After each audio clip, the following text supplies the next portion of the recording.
with regards to the statement of PDEA, I think it is inaccurate for him to say that the drug fight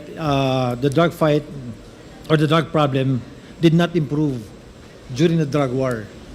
I can say that in my city, when I was mayor, nag-improve yung nag-improve yung situation namin during the drug war. Hindi ka pwedeng lumapit sa drug pusher o sa drug lord at sabihin mo, pwede ho ba tumigil na ho kayo? Kasi lahat ito, all of these people, all of these personalities, they have firearms. Hindi mo pwedeng sabihin sa tumigil ka na. Ay babarili ka kagad ng mga yan. So during the implementation na nanguhuli sila at hinaharang nila to, nagkakaputukan talaga, and that is really true. Sad na may namamatay. Sad pati yung police na sasama. Pero inuutusan yung police eh. Trabaho nila, Mr. Chair, pag sinabi ng higher up sila, gawin nyo ito. They will do what they're told. And that's the reason na marami namatay. Both from the civilian, both from the police, pati na rin yung mga drug personalities. Now, Mr. Chair, with regards to the statement of PDEA, I think it is inaccurate for him to say that the drug fight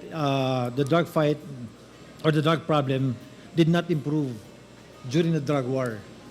I can say that in my city, when I was mayor, nag-improve yung nag-improve yung situation namin during the drug war because yung police namin nagtrabaho talaga sila.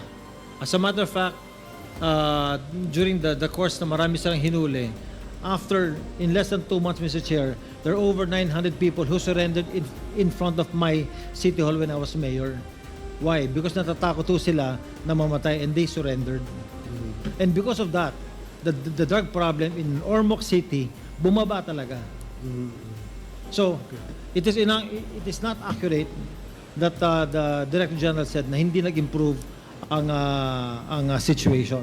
At least in my part, as mayor, and I can only speak for myself, nag-improve yung aming lugar. Yes.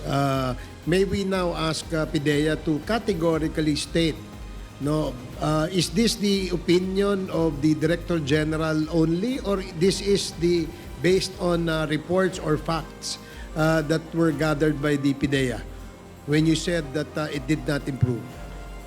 Your Honor, Mr. Chairman, the question that was asked was that with the passing away of Mayor Espinosa, did it have any effect in Albuera?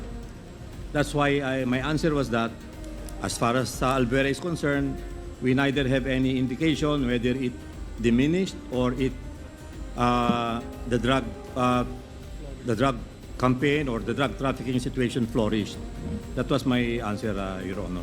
Okay. Does that satisfy Congressman Gomez? I'm good, Mr. Chair. Thank Okay. you. In our conversations, when Mr. Kerwin Espinosa said na lahat ng sinabi niya sa Senate ay hindi totoo, that is an institution that we also have to protect. What if he will go into another investigation and he will say that everything he said here is not real, is not true? So, ano yung pinanghahawakan natin lahat in both institutions of the Senate and the House? I absolutely agree yes. with you, Congressman Gomez. In fact, paalala lang sa ating mga resource persons na naimbita, for the information na rin ng ating publiko, hindi naman po 101% pinaniniwalaan natin ng kumiting ito ang kanilang mga testimonya. The only reason why we are asking them to execute an affidavit nang sa ganon ay hindi po tayo balikan in the future para sabihin nila na sila ay pinressure, tinakot, pinilit o hindi kaya isinubuan ng statement. And that is the reason why we require them to execute an affidavit. So ito ang gusto nating sabihin because we really want to protect the institution, both the Senate at itong lower house. Dahil po tayo dito sa Quadcom, ang ating layunin, wala naman iba kundi ipalabas ang katotohanan. Kung meron man pong lumalabas na mga personalidad o pangalang na babanggit base sa mga testimonya o hindi kaya sa dokumentong isinasubmit sa atin, yan po ay tinitimbang natin. Nang sa ganun, pag tayo'y gumawa ng committee report, lahat po ng side ng kwento ay kasama ho sa ating committee report.